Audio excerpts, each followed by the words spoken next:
2.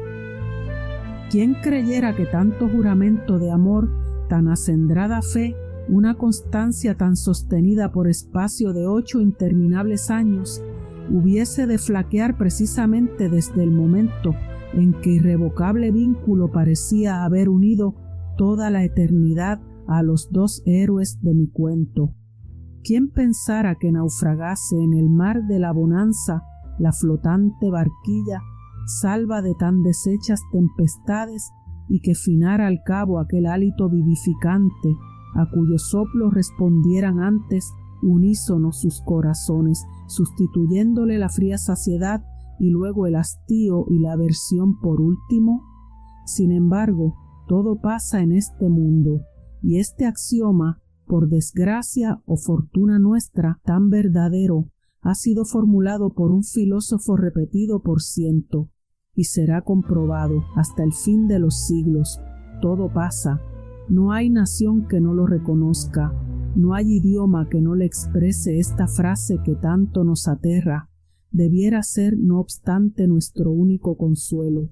No tardó Sahara en advertir que su amante, lejos de abandonar sus ideas de ambición y las fútiles investigaciones en que había consumido los mejores años de su vida, se aferraba con más ahínco a ellas.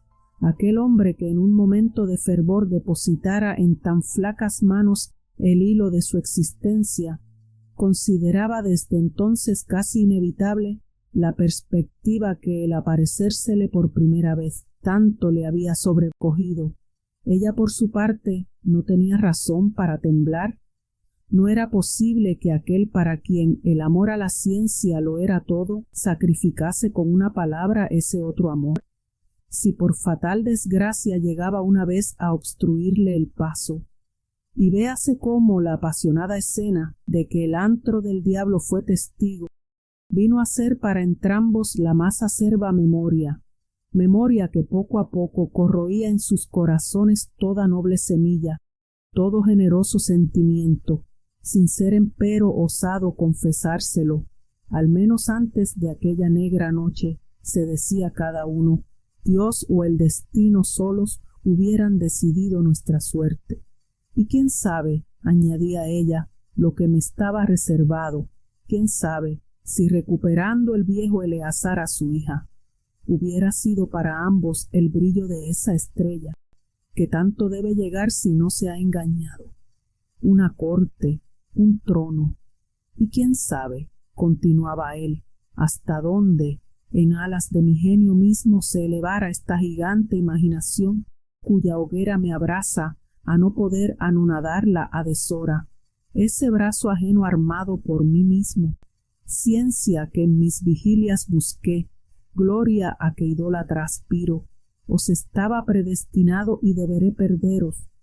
Víctima así cada cual de tan continua e interna lucha, pasaban sus días en un silencioso malestar que en vano querían ahogar en su seno, y era el mayor de sus tormentos haber de ocultársele mutuamente, para sostener, cual a ambos convenía, aquella unión que diariamente se relajaba.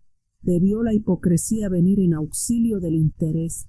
Así sucede por lo regular en el mundo.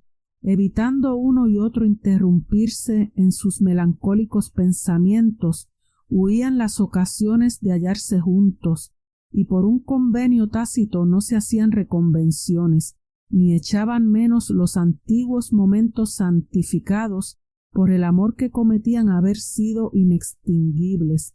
Mientras Sahara derramaba amargas lágrimas en su aposento, se internaba a albar en la vecina selva, donde pasaba uno, y aún más días seguidos sin regresar a la habitación, abstraído sin duda por importantes quehaceres. Yo le pagaré tamaño olvido en igual moneda, dijo la desconsolada doncella al despertar una mañana, advirtiendo que rayaba la tercera aurora desde que su amante abandonara sus hogares para una de aquellas ordinarias excursiones. Yo también me marcharé como él, sin despedirme. Estaba resuelta. No tardó en hacer un lío de los más precisos efectos de su uso, y en vestirse su acostumbrado traje. El pajecillo estaba más gracioso que nunca. ¿A dónde iba? No lo sabía. Que el benigno sol que preside al nacimiento de la rosa de Alejandría alumbre vuestros pasos, hermoso pimpollo, dijo un hombre de aventajada estatura y atezado color, interponiéndose en el umbral que ya iba a salvar la fugitiva. Loado sea el que aquí me ha dirigido. No podía llegar a mejor tiempo. ¿Quién sois? Soy un pobre esclavo nubiense, transportado en cambio de un poco de oro a estas montañas del norte, en que se suple el hombre con su vestidura de hierro el vigor que falta a su piel blanca para resistir el rayo del sol del día y el brazo de su contrario. Nada tengo, pero mi vista alcanza al porvenir salvando tiempos y distancias. Leo el destino de los humanos y me río de su miseria. Vuestro padre, mi padre, interrumpió Sahara. Pues no os he dicho que para mí no hay arcanos en cuanto se agita sobre la haz de la tierra. Vuestro padre Eleazar me envía a buscaros desde la orilla encantada que ahora habita al otro lado del estrecho de Hércules. En la vecina costa os espera, si consentís en acompañarme, la más rápida carabela que haya surcado jamás la espalda del turbulento mar a que Atlante dio su nombre. Cuando despliega sus triangulares alas aventaja a la golondrina, que en pos se dirige a la zona del fuego al levantarse las brisas invernales. ¿Deberé abandonarle y para siempre?, murmuró la joven. El empeño que os une solo podrá terminar de ese modo. Pasaréis a sus ojos por muerta, vuestros cabellos serán para él no más que una preciosa reliquia que conservará con cuidado. Entretanto vos guardéis el que de él hubisteis, y aún le usaréis si algún día os pareciere conveniente. Venid, pues, venid, vuestro padre se muere, recibamos su último suspiro, y puedan las diademas de brillantes, las sartas de coralinas y las ajorcas de perlas que en sus arcas se guarden, no embellecer jamás la frente, los brazos y el cuello de una advenediza después de su muerte. Marchemos. Y desaparecieron. ¿Qué hacía entre tanto Alvar? Después de un día más pesado en su oculto retiro, encontró al retorno, franca de par en par, la puerta de su morada. No creyó muerta a su amante, porque no había el menor indicio que indujese esta sospecha. Y muy desmemoriado o muy ladino debió ser el esclavo para descuidar tan interesante precaución, siendo verdad que tuviese todo el poder que se atribuía. Pero la pesadumbre del astrólogo, dado que alguna sintiera, se disipó poco a poco y refluyó en beneficio de su pasión dominante, a la que desde aquel punto se dirigieron todos sus pensamientos.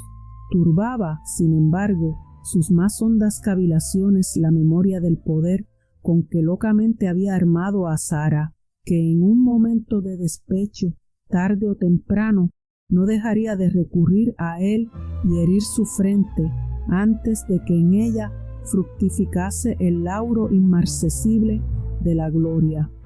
Algunas veces, cruzando por su mente una siniestra idea, llevaba su trémula mano a la cajita de oloroso enebro que contenía los cabellos de la judía y se aprestaba a soplar sobre aquel lívido depósito.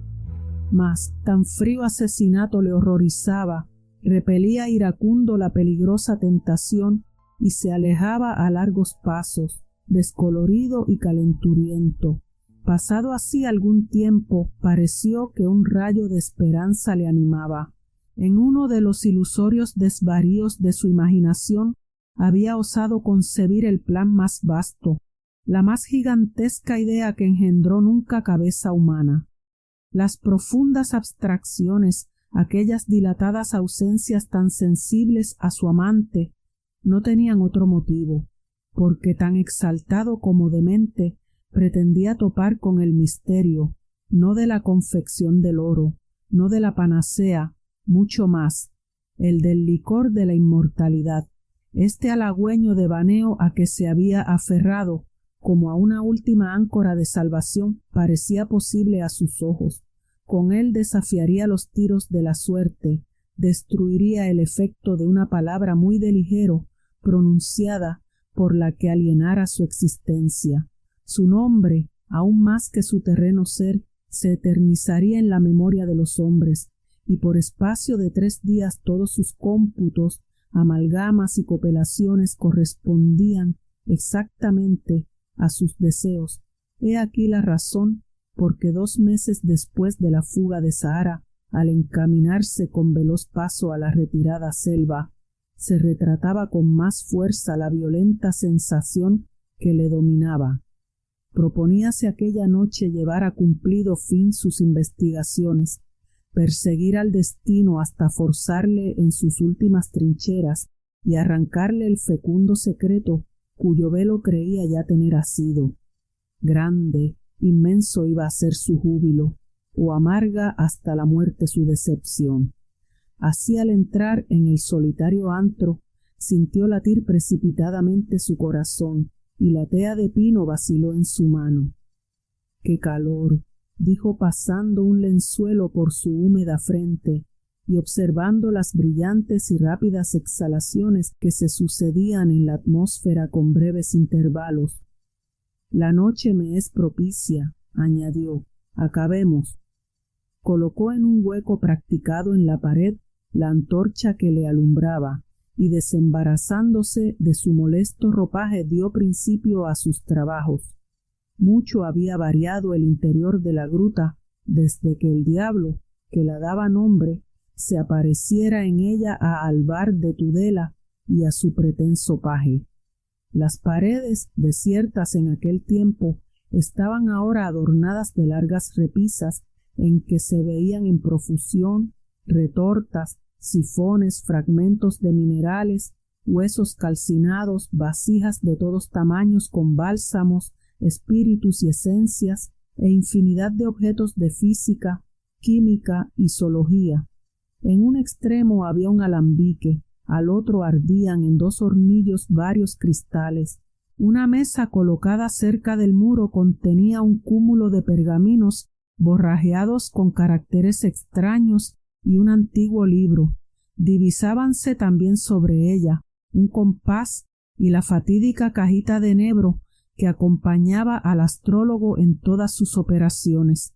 Pasaron en esto 2 horas. Los relámpagos, cada vez más frecuentes, comenzaron a merodear sin interrupción, penetrando por la claraboya de la cueva junto con una impetuosa y abundante lluvia que hizo levantarse de su sitial al absorto meditador y refugiarse a uno de los rincones del aposento. Oíase el silbido del viento entre los árboles y el aleteo de las aves nocturnas turbadas en lo más profundo de su reposo. Próximo está a su término la fusión que ha de coronar mis esfuerzos o arrancarme mi última esperanza. Murmuró sin parar mientes en el desorden de los elementos que convulsivos se agitaban sobre su cabeza. Sí, en el momento en que el espíritu se mezcle con el metal derretido, formando un nuevo líquido puro y homogéneo, sabré si he acertado en mis cálculos o si soy tan solo juguete de un falaz e impotente ensueño. Hervid, arded, hervid hasta que evaporada la última molécula impura me ofrezca vuestro reservorio, limpia y preciosa, la elemental sustancia que apetezco. Arded. Se detuvo. Un ígneo resplandor, vivísimo y ondulante como una serpiente que desenrolla sus 1000 anillos, deslumbró su vista. Siguióle, o más bien le acompañó, una seca detonación. El astrólogo se había caído como desvanecido por un vértigo. A 2 varas de él, y precisamente debajo de la abertura que comunicaba su luz a la caverna, se distinguía un ancho hoyo en el pavimento del que emanaba un insoportable hedor de azufre. El agua caía a torrentes inundando con raudales aquel estrecho recinto que pronto no fue bastante a absorberla, y empezó a encenagarse y luego a formar una laguna en su centro cada vez mayor y cada vez más extensa hasta llegar a cubrir de extremo a extremo el suelo de la gruta. Bramaba el viento impeliendo adelante las apiñadas nubes que se sustituían unas a otras con creciente violencia, avanzando hacia el horizonte. Menguó, no obstante, su furor insensiblemente. El cielo se encapotó de pálidos vapores salpicados de manchas negras y Eolo triunfante se derramó por la llanura con su irritado séquito, como un torrente desbordado. Entonces el huracán se ostentó en su mayor fuerza. Acercábase con el estrépito de un escuadrón lanzando a escape hacia la espesura que ocultaba el antro del diablo. Su nocturno habitador, vuelto en sí con la frialdad del agua que bañaba a sus pies, se dirigía agitado por un nervioso temblor a buscar la boca que facilitaba la salida.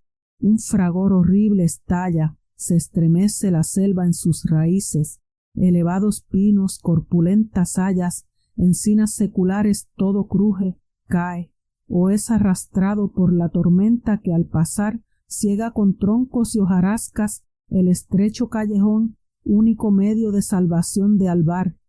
Desfallecido retrocede al asilo que deja a sus espaldas, mas, oh prodigio, el agua, a pesar de no proseguir la lluvia, crecía y crecía, sin cesar desmoronando las paredes del aposento. Ya, anegados los hornillos, flotaba desparramando o disuelto en sus ondas el fruto de tantas tareas. Un vahido trastorna su cabeza, bulle el agua, moja su pecho, su cuello, apoya sobre la mesa la vacilante mano, palpa la caja, la abre, sopla, sopla, y era la medianoche. Si no es todavía enojoso al lector el hilo de este desaliñado cuento, tómese la molestia de acompañarme a bordo de la Niebla, velera embarcación de 2 palos, en cuya cámara encontrará a Zahara, más desolada que nunca, y al azabachado esclavo que la indujera a embarcarse. ¿Dónde estamos, Rustán?, decía aquella enjugándose los ojos con un cabo de su almaizar de gasa. 50 soles hace que vimos la tierra por última vez. ¿Será tal mi ventura que algún día huelle nuevamente? ¿Quién sabe?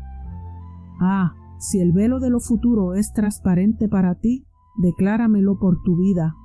¿Me lo aseguras?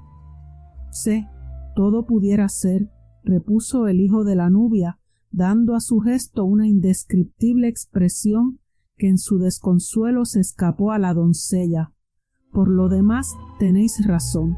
50 soles van ya transcurridos desde que abandonamos las costas españolas, pero hace más de 30 que ese maldito nordeste, cortándonos primero la entrada al Mediterráneo, nos empuja mar adentro sin saber dónde en la actualidad nos hallemos.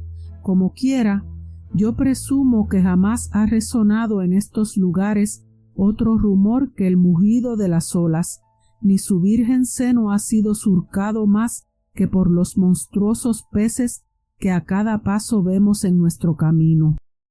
Es verdad, sí.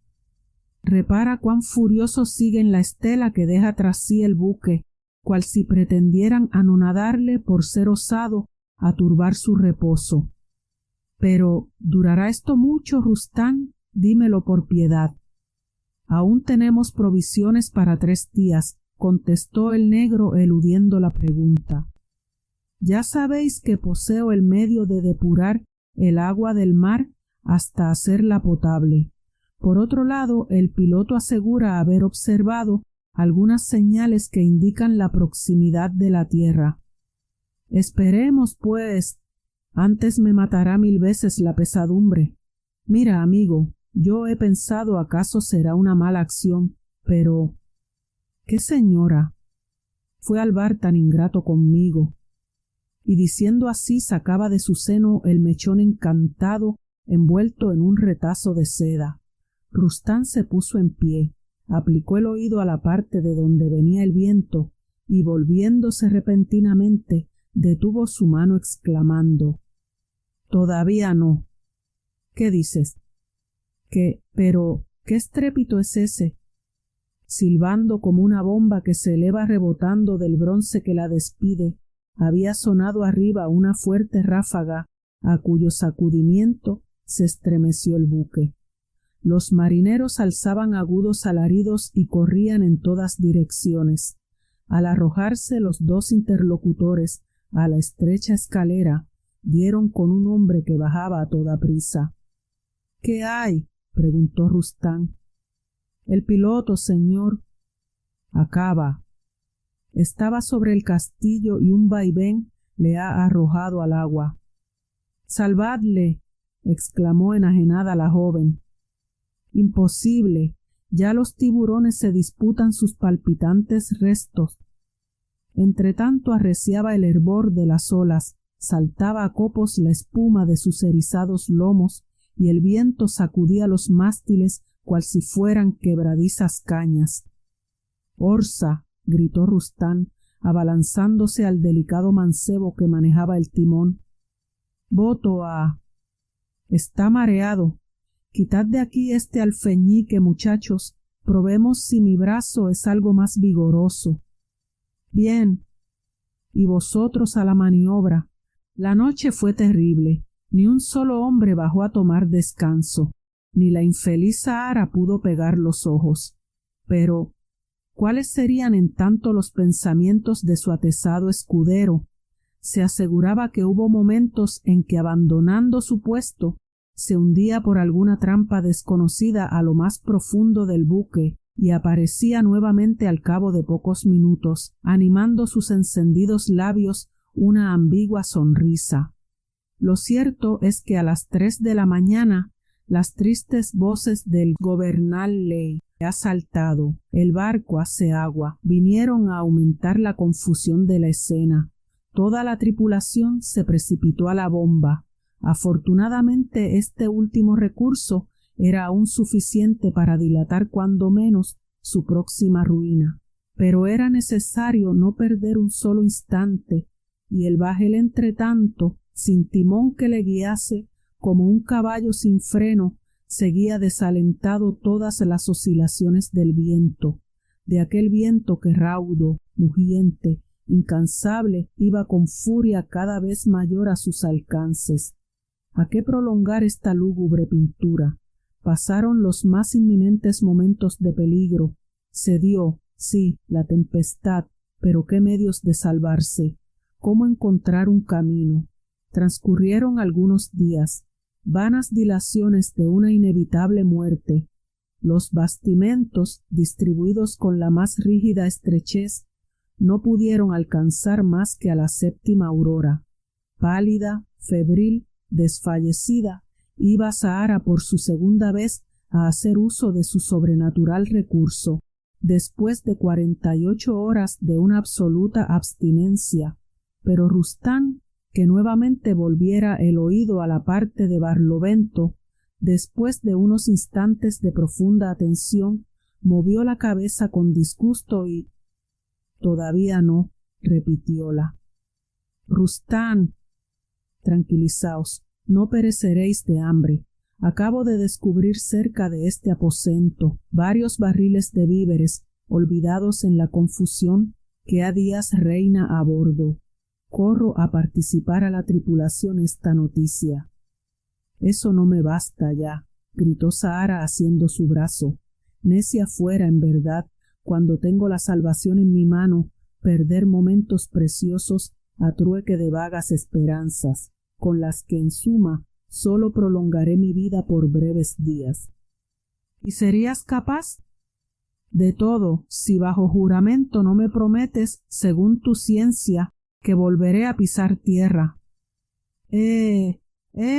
Murmuró el negro sonriéndose. «Yo os reservaba para más adelante este feliz anuncio, pero ya que lo exigís, os aseguro por el bajo mi palabra que volveréis a pisar tierra». Cayó de manos de Sahara, en medio de su alborozo, el don del olvidado astrólogo. «Reservadlo», añadió Rustán recogiéndolo, Tal vez lo necesitemos más adelante. En fin, rayó el día en que se cumplían 2 meses desde la separación de entrambos amantes. Trazó el sol su diurna carrera hundiéndose en aguas en medio de otro piélago de fuego, y tras él se levantó la noche, fría y silenciosa. Iba el siniestro esclavo en pie a un lado de la popa, fija la atención en el horizonte de que no se apartaba los ojos. La bella judía iba inmediata a él, entregada a los más dolorosos pensamientos. La niebla, ora girando sobre sí misma como una peonza, ora agitada en tardíos vaivenes a merced del viento, elevaba inútilmente sus descarnados mástiles. Poco a poco fue encapotándose el tiempo. Caían algunas gruesas gotas. La luna velaba entre vapores su disco amarillento. No agitaban empero a Sahara sus antiguos recelos desde que arrancara a su compañero la palabra de salvación, y tanta más fe ponía en su promesa, cuanto que todo en él respiraba seguridad y confianza. Sus ojos, en aquel momento especialmente, manifestaban tanta satisfacción y era tan singular la expresión de júbilo que los encendía que no pudo menos que preguntarle con una viva emoción: ¿está por ventura próximo el instante de cumplirse nuestros deseos? Ya se acerca, respondió aquel ser extraordinario paseándose agitadamente por los mal seguros tablones. Mañana no tendréis que desear nada. Y decía verdad, y la torpe, arrebatada de alegría, no quería creerle. Si ya has adivinado, lector, que Rustán era el diablo en persona, pasemos a lo que me resta. Cerca de la medianoche tropezó el trabajado buque en un bajío. ¿Qué se hizo de la tripulación? Lo ignoro. Tal vez, lanzándose al frágil esquife, lucharía aún algunas horas contra su destino. Sahara se quedó allí abandonada, sin otro auxilio que el de sí propia y la compañía del demonio. Oh, sería un terrible espectáculo verla forcejar con el maligno ser, mientras se hundía bajo sus pies el suelo que pisaba, para acudir a arrojar al mar el don de albar que aún podía salvarla. No hay palabras con que pintar aquella lucha de media hora, durante la cual sentía sobre su rostro el hálito abrasado del infierno. Atenazaban sus brazos las uñas del réprobo espíritu. La ensordecía su voz y la fascinaba su mirada de fuego. Mas cuando ya sucumbía desfallecida, sintióse libre y oyó decir: «Ahora, maldita». Cayó al agua el encantado cabello. Entonces se cuenta que, alzándose Satanás sobre los aires en 4 negras alas, apostrofó así a la hermosa: «En esta hora en que sacrificas a tu amante, hace él lo mismo contigo. Seguid pues vuestra estrella, que ni un pacto conmigo contrariar puede.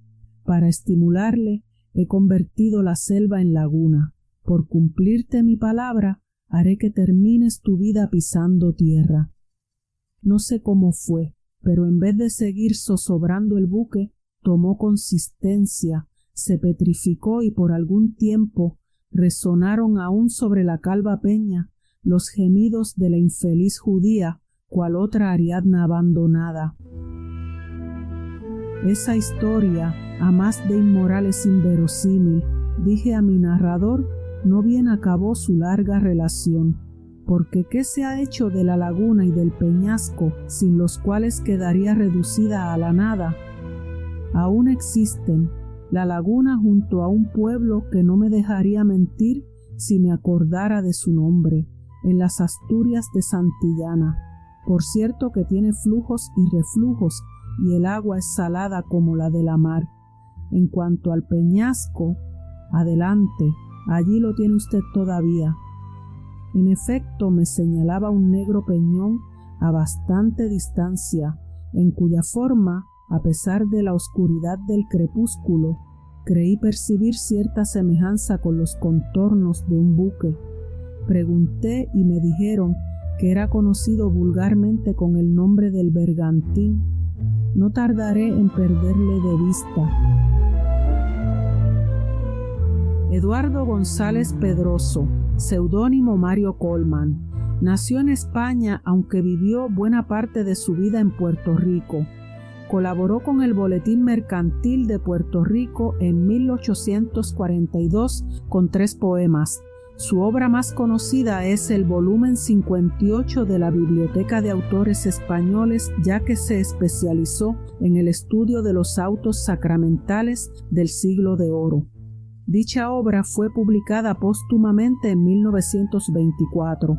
El cuento que he seleccionado para este audiolibro fue publicado en El Aguinaldo Puertorriqueño en 1843, primera revista literaria puertorriqueña con colaboraciones de estudiantes puertorriqueños en España.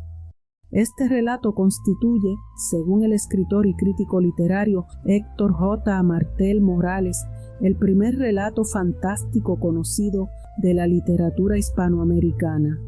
Figura en el primer tomo del libro Literatura Fantástica en Puerto Rico, siglo XIX.